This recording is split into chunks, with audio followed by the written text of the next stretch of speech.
stand and we want to have our pledge and prayer. I'm going to ask Matt Duggar to lead us.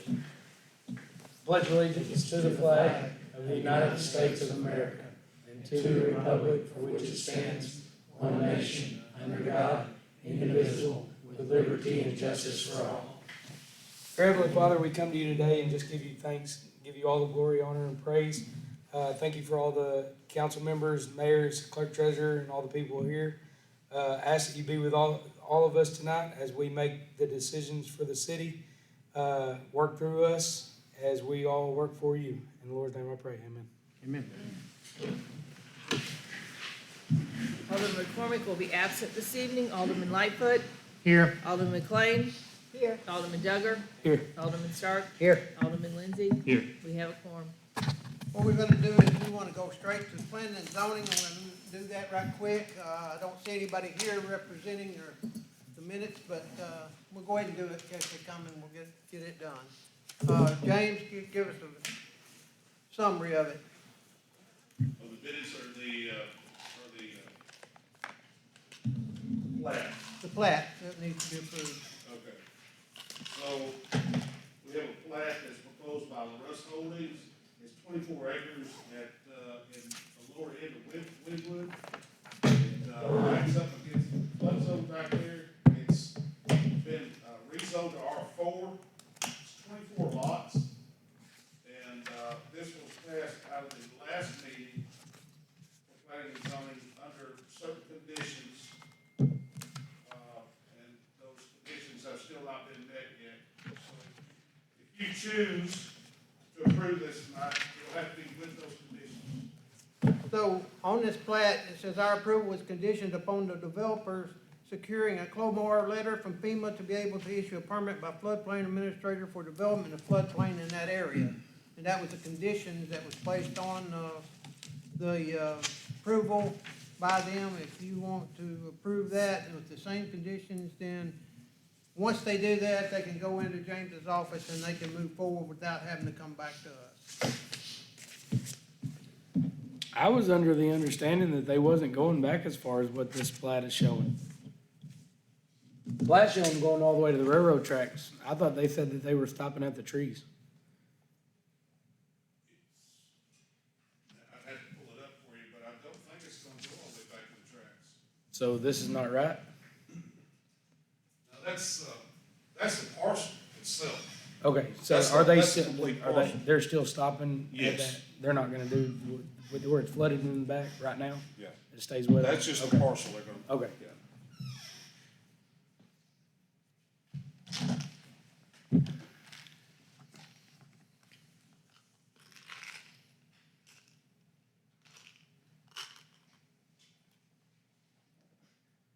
I don't have a problem with them, as long as they meet the, I'll make a motion to approve the Wynwood Meadows preliminary plat with the stipulation that they follow those guidelines and meet all requirements. second. I have a motion and a second to approve the Wynwood Meadows preliminary plat as long as they meet the conditions placed on there by planning and zoning. All in favor? Any opposed? Okay, if you'll bear with me for a few minutes, we're gonna do a presentation, and I want you to look over here at the screen, and you'll notice it's streaming, but you'll see the Community Drive property, and you're gonna also see the former BIDC property.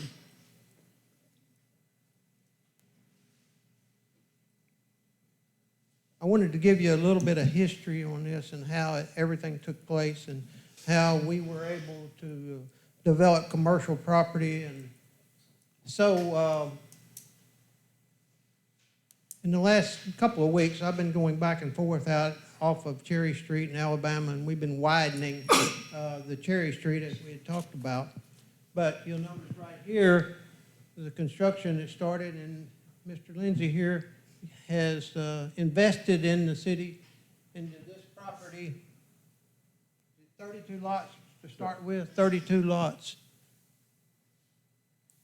And we appreciate you, your family, for this investment, and I want to tell you about a little bit of the history about how we got to where we are today. Is in the, it was in the late 80s and early 90s that a corporation was formed by some business people here in town, and it was BIDC, Beebe Industrial Development Commission. And they chose this 60 acres to purchase, and they took pledges from people and businessmen to pay their down payment on it. They went out and they paid their down payment on it, but at that time, they had a lot of obstacles to overcome, high interest rates. The payments were becoming difficult to make, so they approached the city to enter into a contract with the city, and that was about 92 or 93. The contract was for services to seek and endeavor industrial development of that property. But over the years, a lot of things transpired. The city, through that contract, paid that property off over a number of years. The BIDC Corporation was not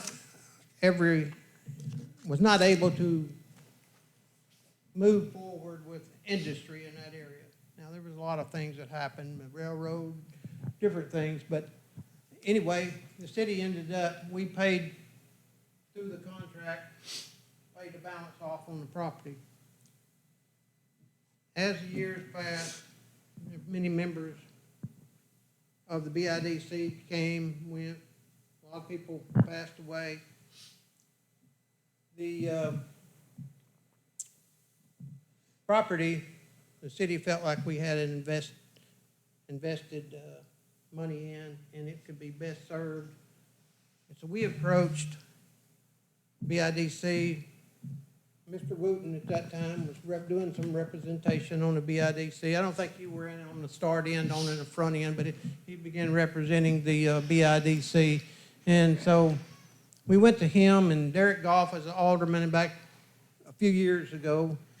And Derek did a lot of the investigation on the property. Mr. Wooten helped us. There were only, like 3 members left at the time of the BIDC, and he helped us through his representation to get the property deeded to the city. And it was deeded back over to the city. Short time later, we placed the property up for public auction. And there were numerous bidders on the property, but Mr. Lindsay was the successful bidder of the property, and he has now started the development of the property. And during my last few trips out there over the last couple of weeks, the pictures actually don't do the justice, but there's a lot of rolling land out there, and it's absolutely going to be a very nice housing subdivision. And you can see you're starting on Cherry Street, where you're going to build a 32, and then you can expand it. If you saw the detention pond, which we all hope that it's going to help downstream some. But then the proceeds that we took from the sale of the property was several $100,000. I think it's in $700 and something thousand. I don't remember the 750. Let's call it 750, 760, something like that. We took that money and we invested it over on 32 acres on DeWitt Henry Drive, now known as Community Drive. You see the pictures of it.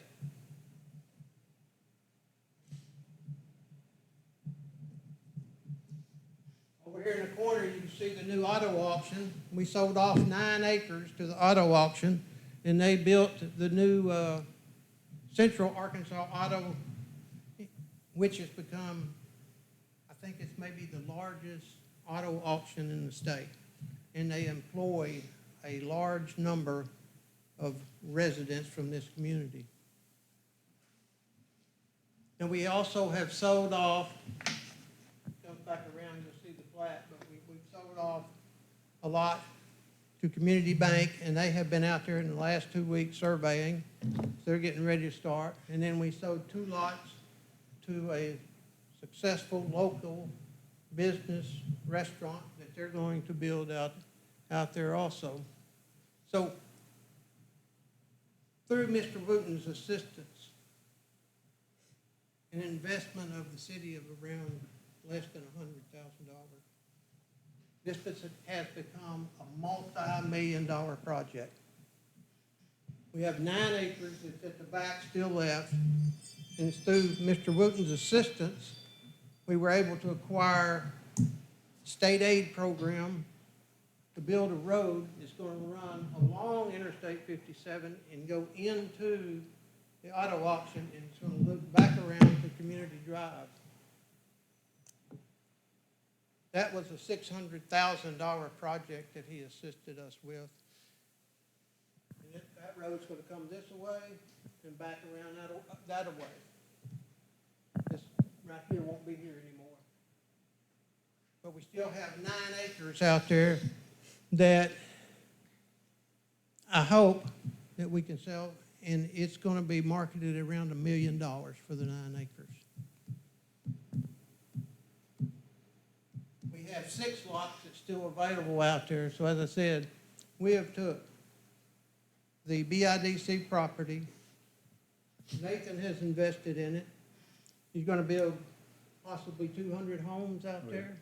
Yep. And so you can see what impact that's going to have on us economic, and then the impact that Community Drive is going to have. And so that has been through the assistance of Jim Wooten.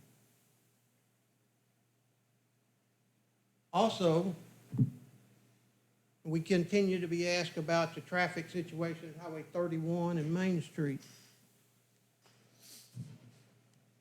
The Highway Department proposed traffic signal lights, traffic lanes at $5.4 million, which we could not do. They wanted the city to pay $4.4 million. Absolutely impossible for us to do that. Mr. Wooten stopped. He went back to the Highway Commission, negotiated with them. They came back, and in exchange for Center Street taken off of their program, they will have agreed to the city, and we have sent them a deposit check. We have not received any kind of timelines. I have no idea what it'll be, but they have agreed to build the intersection and the light, $5 million project. No cost to us. Jim Wooten accomplished that. So I want to thank Jim for all the assistance. It doesn't stop with the city and intersections. I remember when my son was playing athletics out at Beebe Public School. Jim coached out there for many years, volunteered for many years, mentored our young men out there in athletics. And then when they needed a new stadium, he stepped up and he, through his generous donations and his work, that was possible. So, Jim, I want to thank you for that. And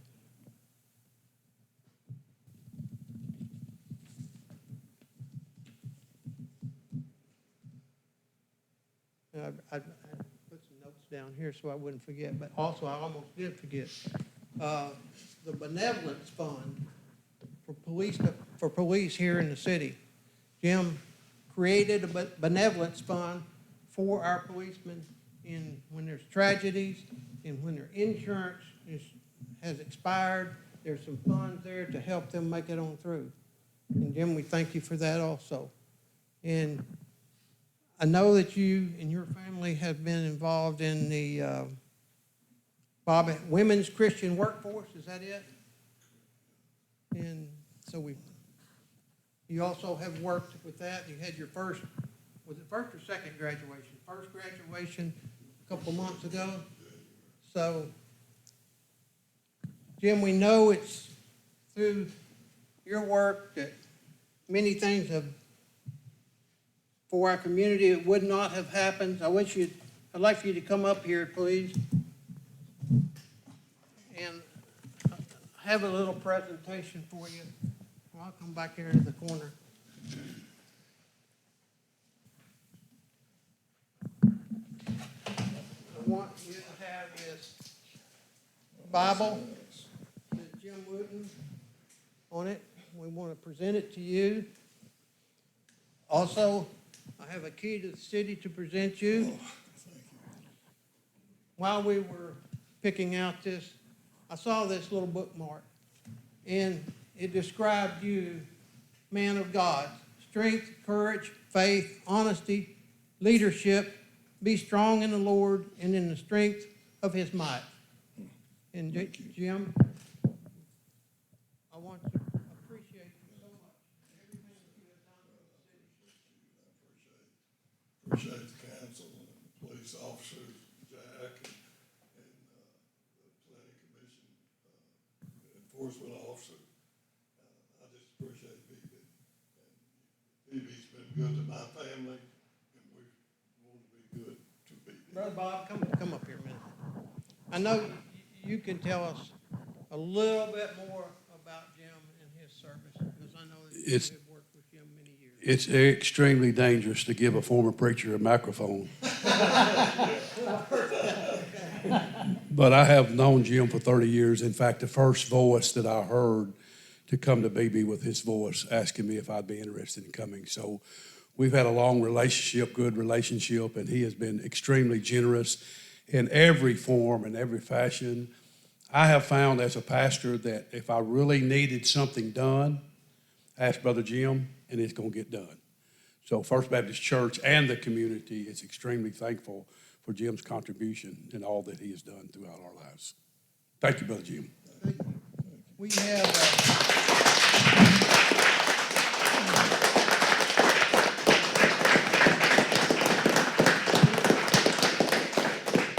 we're going to take a break, and we have refreshments, sandwiches, desserts. Just help yourself. We're going to take a break, and we'll come back when we're done and finish the council meeting. That's great. I appreciate each and every one of you. I've had a relationship, David and I go back many years, and others in the room, and I don't want to start naming, but I appreciate all of it.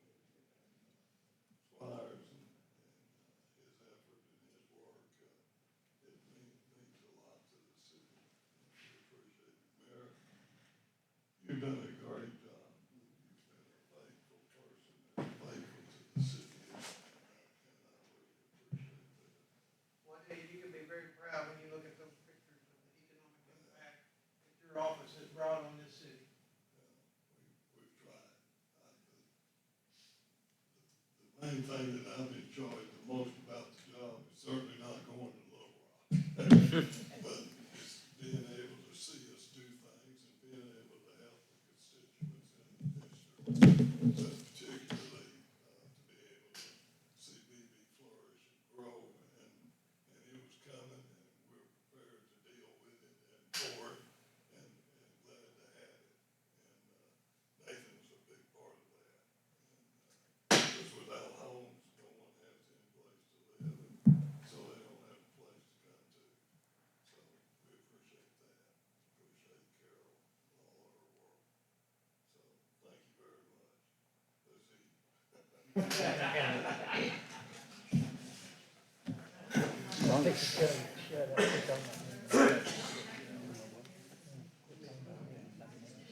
Hey, you know Trump said something like that about me. What's that? This was on the news the other night. I didn't newspaper, huh? The reason I don't is because sometimes I get sick after I eat, so if I eat that. But I'm going to anyway, maybe.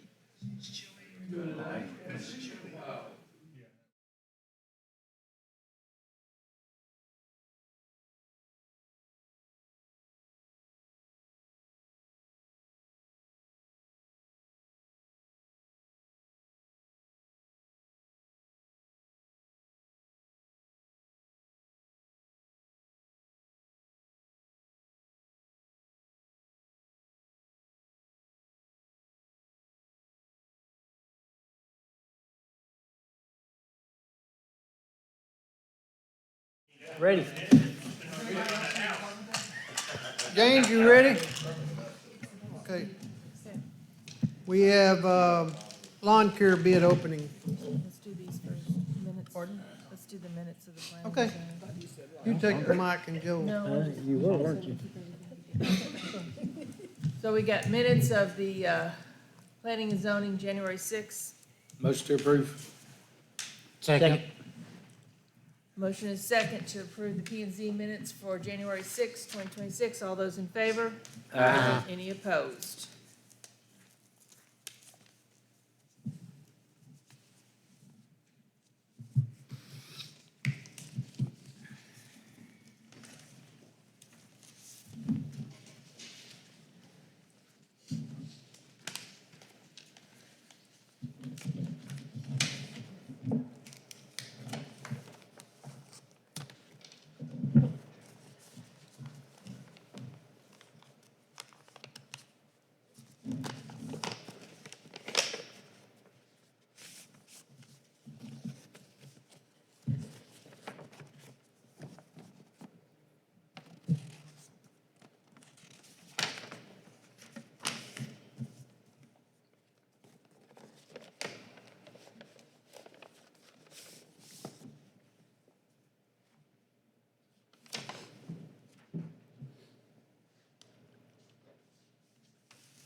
What Mike has just done is opened the lawn care bids. He's not seen them till now. They were received in my office in sealed envelopes. So we only got 2 bids? We only received 2 bids. Who from? Okay, we got 2 bids. One, the Stout Lawn Services is currently performing the work, and then, Turpin Lawn Care.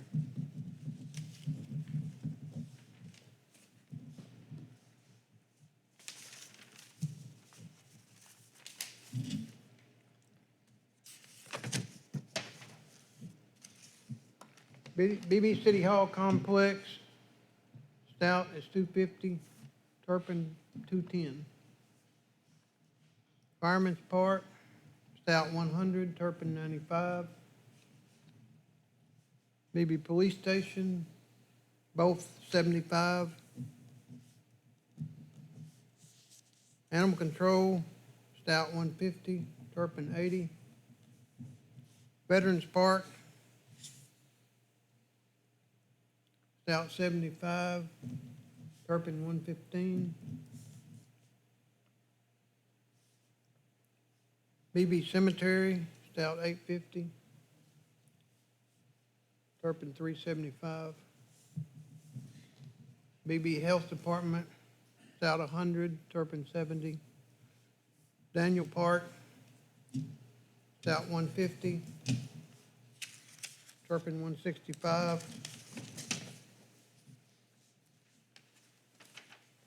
Lunny Park, Stout $125, Turpin $80. Carol, if you'll add these up, make sure they're correct.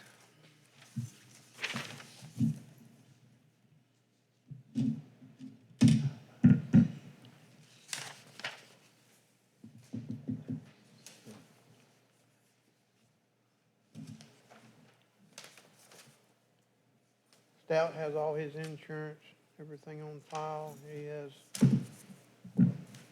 significant equipment, and he also has multiple employees.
What about Turpin? Does he have insurance?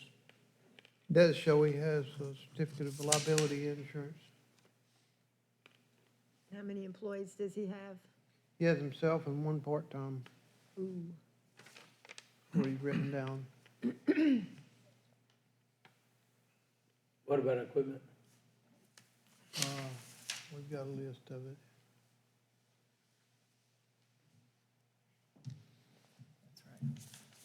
Is that correct? Add up the other one, make sure it's correct. He has a 2025 Hustler X 160 inch, a 2025 Bad Boy Revolt, Spartan R2 54 inch, a Spartan 42 inch. His total is $1,265.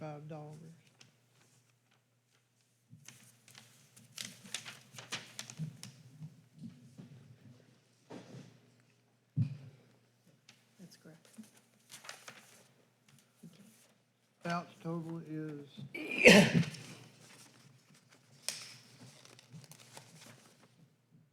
$1,875, $600 difference, okay. The concerning part on this, of Turpin's bid, is the cemetery. We've had people bid this before at a price such as, and they couldn't do it.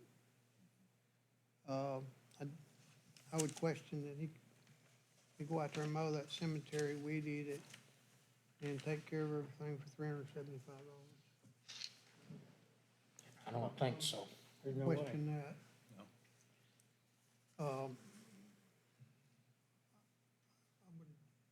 want him to reconsider that price before maybe negotiate with him or reconsider that price if he wants to stick with that price. Or if he wants to look at it again, because I question the fact that he can actually do that. The rest of it, I say, he can. Seems close.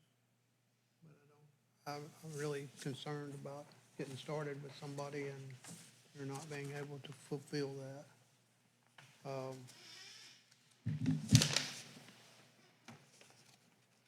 What's your opinion on it?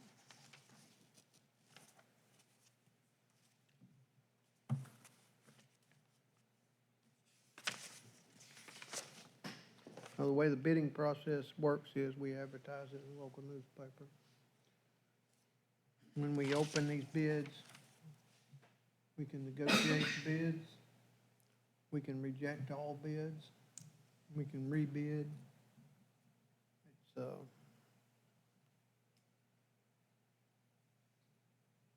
you are to award the bid to the lowest responsible bidder. But you also can reject all bids.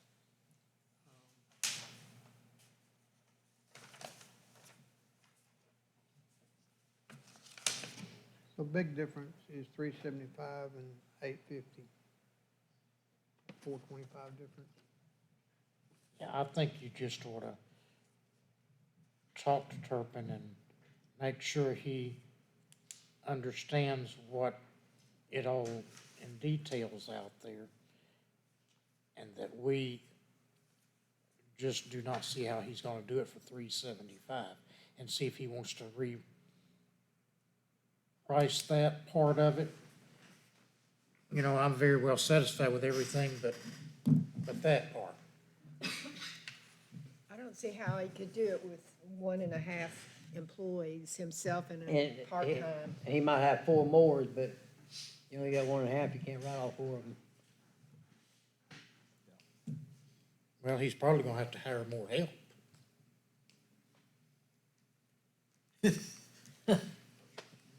You know, the cemetery out there, 1.5 people is, It'd take it could take 4 days. a lot of days. From our experience, it could take 4 days to do that. And tell me what you want me to do. I'll do it. Did we ask them what other big jobs they've had? So, like if he, He has a lot of other obligations and jobs of contracts for yards. I do know residential yards. Turpin does. Yes, yes, yes. Also, park director and I have been talking, and he feels like that, and we were gonna look tomorrow with, one additional mower, they can do all the parks. We can renegotiate, take them off, negotiate, they can do all the parks.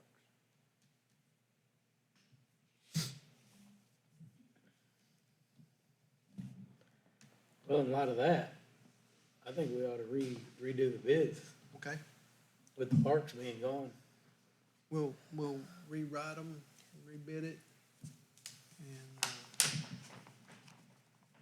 Keep in mind, time we vote on it again, maybe, It's time to start mowing. yeah, it's time to start mowing. We need to- That's my concern. We have to have a special meeting, because Yeah. I'm just gonna tell you that, and Tracy can hopefully have my back on this one, the cemetery, if it's not mowed, we get complaints. And Well- I know they get complaints at Westbrook, even though it's not their cemetery. staff can continue mowing, until what time we can, I'm sure he'll Okay. continue mowing Okay. everything until we rebid it. Maybe let them keep on mowing and then, reject them bid, have them resubmit them without the parts. Okay. How that works. And Jason? whoever gets the bid, can we make sure that they weed eat and not use grass killer Yes. around the monuments? Yes.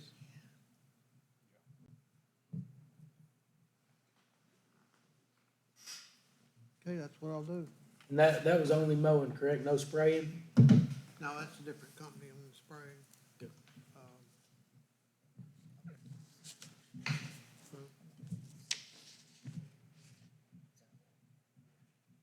So, You know, I'm thinking maybe Turpin saw in the past where weed killer, grass killer had been used, and maybe he thinks he's gonna do the same thing and not weed eat. It maybe is why he's quite a bit lower. I don't know. I'm just guessing. Well, I don't think he's experienced that size of property and mowing and realizes what kind of job he's taking on right there. Not that, Call him it's not, headstone. it's not a great price. It's the fact that we don't wanna take advantage of somebody and stick them on a contract that they can't do. And devastate them and then them not be able to fulfill it. so our bid specification sheet stated that the cemetery work is performed no less than every 10 days or 7 days intervals in peak season. Work includes mowing, weed eating, and I did say that, cleanup and disposal of flower arrangements as necessary, dirt to be placed on grave sites as necessary, to prevent the sinking. Of course, the city will provide the dirt on that. Mowing and trimming to be performed week of all major holidays for the cemetery. So I did, I thought I had put reading in there, but I wanted to make sure I had. So I have a motion. I think we should do this in a motion. A motion is to reject all bids and rebid without the parks. Is that somebody wanna? Second. I'm gonna call the roll. Jacob is absent. Tracy? Yes. Lee? Yes, Matt? Yes. Sean? Yes. Nathan? Yes.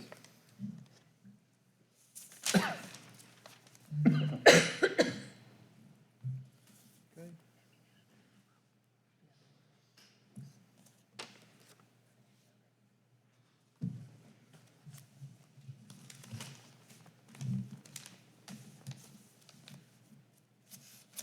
All right, Beebe Water and Sewer, Tommy's not here, but probably help you. Do you have any questions on their financials? Motion to accept the financials for BB Water and Sewer.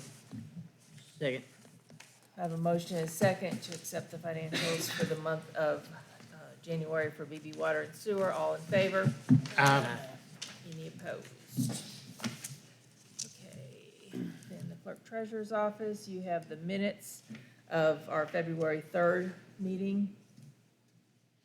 Motion to accept? Second. I have a motion second to accept the minutes of February 3rd. All in favor? Any opposed? Financial statements were in the packet. Motion to accept as a whole? Second.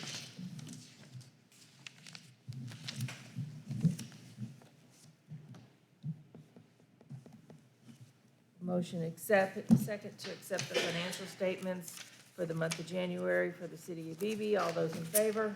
Any opposed? Last item that I have is the approving the fourth quarter pay for the employees that started or got a pay raise in the fourth quarter of 2025. It was laying on your table. You're not approving them to be hired, you're just approving the amount of money that they are making. So moved. Second. Have a motion and a second to approve the pay for budgeted purposes for the employees who were hired during the fourth quarter of 2025. All in favor? Any opposed? That's all I've got, Mike. Okay, then, next item would be the audit. And we required by statute to discuss the audit following receiving it at our next regular meeting. The findings in the audit, they relate to the following officials: mayor, clerk treasurer, district court clerk, and the police chief. So the office of the mayor, city clerk treasurer, and police chief, there were no reportable findings. During the review of the Beebe District Court, the following was noted as non-compliant with Arkansas Code annotated 1610-209. Court clerk has not been submitting the monthly distribution report to the county treasurer by the 10th day of each month. The range of receipts, deposits were indicated on deposit slips, and receipts were not deposited in a timely manner. Cash receipts and cash disbursement journals were not properly maintained and reconciled to the bank deposits and withdrawals. A similar finding was noted in the previous reports. Monthly bank reconciliations were inconsistently prepared, with December 2024 reconciliation entirely omitted. Okay. So they submit that to the council. However, and it's for our knowledge, but the police chief, the mayor, and the clerk treasurer are under the authority of the Beebe City Council. The district court clerk and deputy clerks are under the authority of the district court judge. Now, the statutes will say that the district court judge may appoint a court clerk. That means he has full authority. We can't appoint them. We can't fire them. It is his responsibility to see to it that they adhere and follow all city policies and ordinances and regulations. Now, this deputy court clerks, statute's going to read that the district court judge may appoint deputy clerks with the approval of the city council. That meaning that you have the responsibility to fund that position. So you either will or you won't.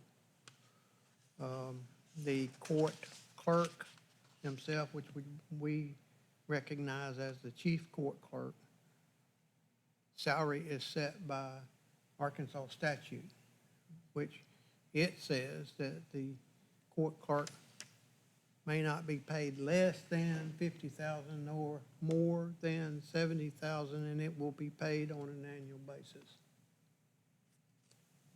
And so, when the audit exit, the police chief, court clerk treasurer and myself were all called in as exit. The district court judge was called in for exit on the court clerk. We all have to answer as to what actions are being taken to correct deficiencies.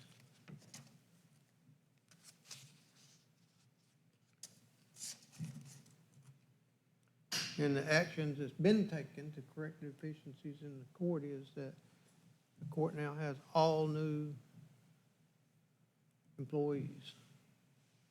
Chief court clerk, deputy court clerks.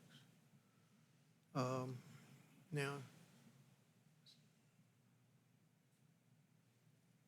I have taken the responsibility to, since our audit showed bank statements not reconciled properly, to bring in outside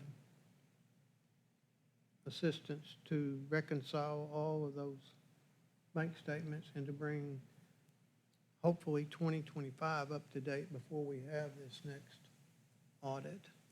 And so that then we can tell exactly what the financial revenue versus expenses is in the court. So that's where we're at on that. Also, kind of in the same area going along with that, we've discussed the changes that's been taking place in the courts, but the police dispatch 911 services was assumed by White County, and the financial payments have been being made to the county. That was by Arkansas law that there would be one county 911 center. The city had an agreement in 2024 with the county. And that agreement continued over into 25. In that agreement, originally, the city was to pay for two 911 dispatchers employed at the county level. In the agreement with the county judge, in return for this payment, the county judge would assume all police dispatch and 911 plus all city warrants, enter and remove these warrants from ACIC and Arkansas Crime Information Center, National Crime Information Center. The county made agreements with Beebe, Searcy, and Bald Knob. For the year of 2025, the city paid $122,590 for dispatch. Searcy paid $183,885.90, and Bald Knob paid $61,295.30 for the services rendered by White County for 911 dispatch. In the recent months, the county judge called an intergovernmental meeting with all the mayors, and the reason for that meeting is to take all of the cities in White County and determine what ratio each city would pay toward the total yearly cost of 911. Currently, there's all these smaller cities, say, let's just say McRae and Kansas and Judsonia and all of the smaller Rosebud, all those people, they have no agreement and they paid nothing. But the county has determined, and in that intergovernmental meeting, they had two methods for cities to pay, and one was by call volume. That's the number of calls that we would receive each town. And they show, as for instance, Bald Knob would pay $80,645. Beebe would pay $108,444. The Beebe School District, which is their police department's going to pay $924. Bradford, $8,000. I'm going to round up or down. Higginson, $5,000. Judsonia, $46,000. Kensett, $22,000. McRae, $10,000. Pangburn, $18,000. Rosebud, $13,000. Searcy, $357,000. And then White County paying $357,000 for a total cost of $2,140,000 of expenditures. And then they have less funds from state 911, $1,020,373 for a total of $1,027,335 for these people I just talked about to pay, to distribute it out. And they did it by that method and also by population. And so, for instance, population would be 112,000 instead of 108 for Beebe. Searcy would be 306 instead of 357, and the county would pay 490 instead of 357. The meeting did not go well, and so there was not an agreement by anyone, because the smaller cities says they can't pay anything. And so I'm sure we'll have some more meetings in the near future. But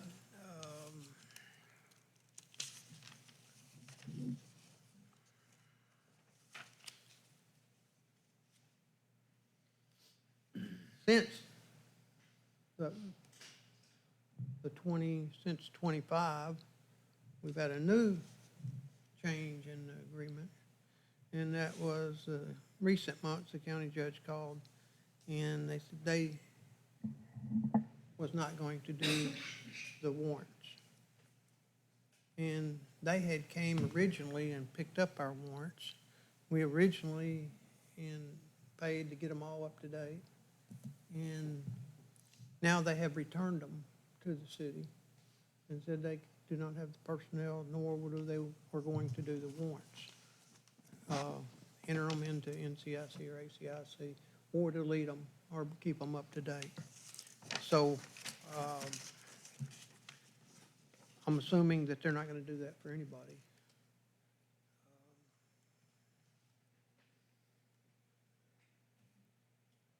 So that creates another problem, is that to keep these warrants up to date, currently we have a drawer full over there that's been returned.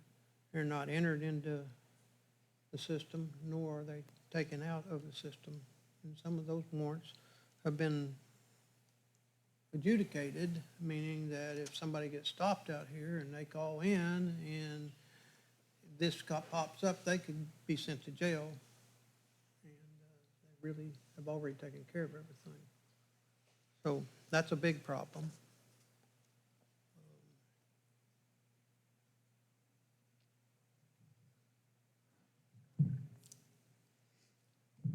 I have made many requests to the county for information, and currently looking at all that information and putting together the cost that it actually costs them to run the 911 versus what is paid to them. And actually, I do not know yet exactly what it cost them prior to 2024 to run.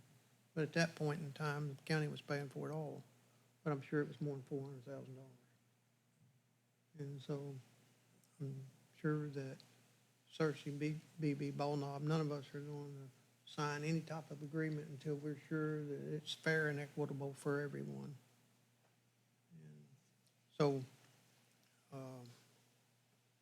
I don't know when the next meeting will be called, but currently we want to do something about now hiring an additional person in the police department that can handle all the warrants.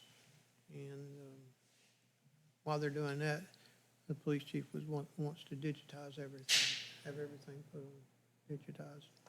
And so at one point, we had an extra person in the courts, but we took them, we had 4, but we've got 3 now, right? Right. And that's all we're gonna do is 3. And so, but Carol had taken the 4th one out of your budget, right? Right. So now we would need to just approved funding a person, and currently that pay to rate is $17.57 per hour. Is that not correct for, I believe that's what one person in the police department dispatch is making, and also a deputy court clerk's making, they're making the same, $17.57 an hour, I believe it is. And so we would need to fund this additional position. So on this when we did the contract with the county, when they first took over dispatch, was it listed in that they were gonna do warrants? I think it was, but the contract's for 1 year. And it's subject to change by the 911 and come back to the cities with yearly. Did that change our, for the next year, change No, our it did not change it, and it did not change our cost factor. And so that's another problem that Yeah. we are going to discuss with them is, also, I think that they're possibly paying, the county may be paying for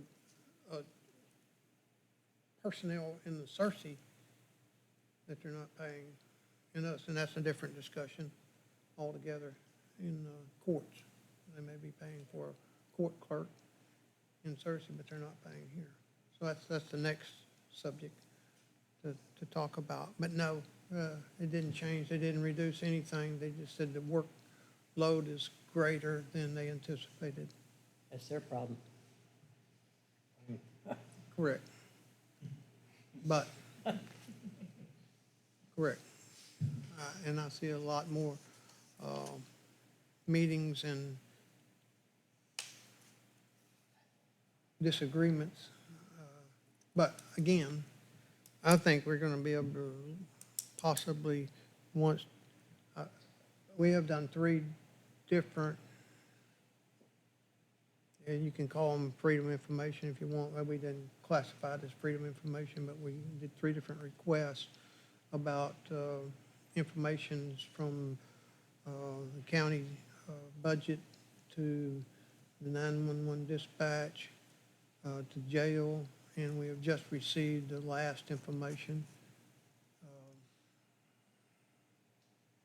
So I haven't been able to go through all that or yet, but I will. You talked to any other counties and seen if they're, I'm sure everybody's dealing with this. Huh? I said, have you reached out to any other mayors in a different county to see if Everybody's dealing with everybody's this. dealing? I figured everybody would be It's dealing a with big it. conversation. Yeah, they're dealing with it, but nobody's happy. Definitely, the White County people are not happy.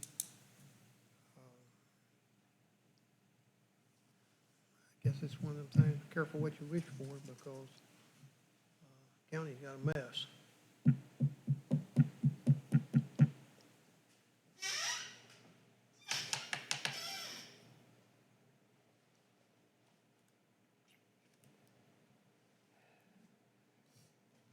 So, and to add to that, an additional agreement we are going to be faced with the county is Act 371, and that's court distribution of court costs and fees. And when they say you're no longer going to pay for the judge's salary, and but you're going to send 50% of your court costs and fees to the state and keep 50%, it looks like you're paying. And the 50% that you keep, you split it with the county. Wait a minute. The county Beebe District Court costs $500,000 a year to operate, and the county pays $30,000 a year into the court expenses. They're not getting, so we're not sending. And this is to be an agreement between the city and the county, and the judge says, well, we'll have additional meetings on how we're gonna do the distribution. Well, I can tell you now, we're not gonna have any additional meetings. It's not gonna be fair and equitable for everybody. And that, we're not gonna lose money. We already had this discussion. We don't wanna lose money in courts. And especially, some of the questions that we sent to the county was, how much money is county receiving in district court revenue? Well, let's just say they're receiving $800,000, and they're paying us $30,000, and they're paying $60,000. I don't think that's fair and equitable. That's also a problem that we're faced with, and that again is new legislation from the state.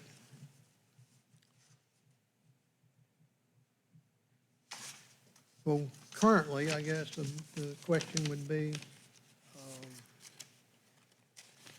do you want to fund this $17.57 an hour position?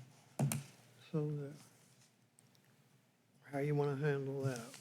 We don't really have a choice, do we? I mean, we need it, we're behind, and I mean, Well, it's not gonna be at fair. one time, we were paying 4 and 5 dispatchers, and now we're paying 2, but we're paying more per hour for those 2 at Cersei than we were paying here.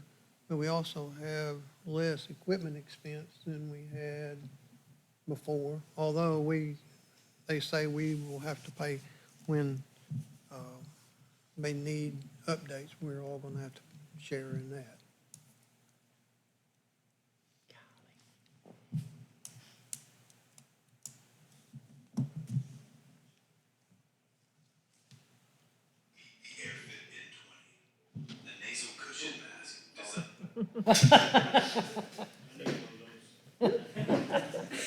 So this would be in addition to the budget, because this is not budgeted for in 2026. We did not budget for this person. so this would need to be a full-time person. That's what the chief has said, My yes. understanding. But you about have to, because I mean, you don't want warrants not being Well, you're gonna entered get sued. and taken out, we're gonna have lawsuits. Because you're gonna get somebody thrown in jail and they've already paid their fines. I mean, there's been those throughout the county that have been arrested and had their cars towed, where the city had to go back and negotiate, pay for the tow fees, and clear off their fines to avoid this situation. I make a motion that we go ahead and approve the funds so he can hire somebody. Second. I have a motion by Alderman Duggar to approve funding for an additional person in the Beebe Police Department, as in the administrative part of the Beebe Police Department for $17.57 an hour, including all benefits, with the second by Alderman Stark. I'm gonna call the roll. Alderman Lightfoot, Yes. Alderman McLean. Yes, Alderman Duggar, Yes. Alderman Stark, Yes. Alderman Lindsay, Yes. Alderman McCormick is absent. so we don't need to distinguish that this is for warrants, or just leave it kinda, Police personnel, because they're gonna digitize, being able to digitize everything within police department, also hopefully in the court department. Was there anything else on the audit? Did the chief didn't have anything on audit? The only people that had anything in the audit was the Was district courts. board? We didn't have anything. So rest of with us was saying that, thank y'all and congratulations, because I mean, that's a big deal. it is. When that shows that you two, you know, have done everything you're supposed to be doing, you were elected to do, so thank you for keeping us in the Here, good. here. Harley, I want to ask, I don't remember, I know that we have requested that all the new personnel for the court attend Office of the Administrative Courts training When were they supposed to go for training? I believe it was on the 13th of this month, That's correct. and they were registered, They went. they did. Yeah, we got proof. So that, they did follow through. Yes. That's the first of, I think, 3 classes this year. Okay.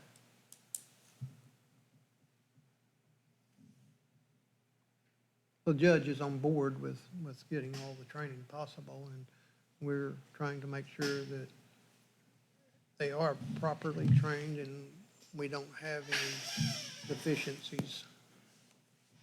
Because under the new legislation, they have to distribute this money out in certain categories.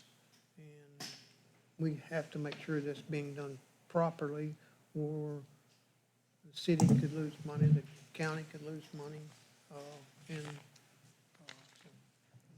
all this training is gonna have to take place, and this audit that we're doing is going to have to take place.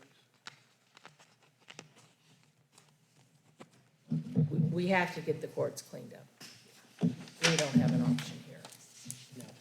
It's not really our job, but it's not, No, but, it's not an option but that we when have. talking with the, Once we get it cleaned up though, then we're done.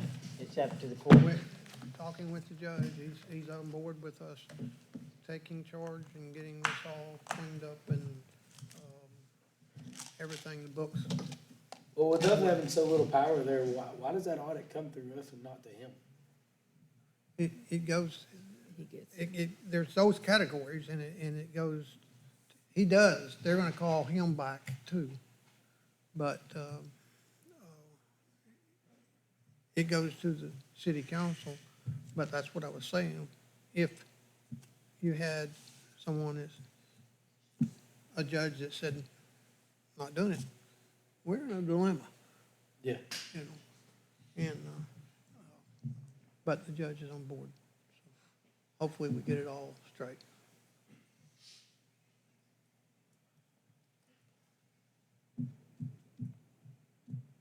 That it?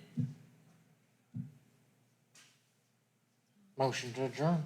Take a snack home when you wake Second. up.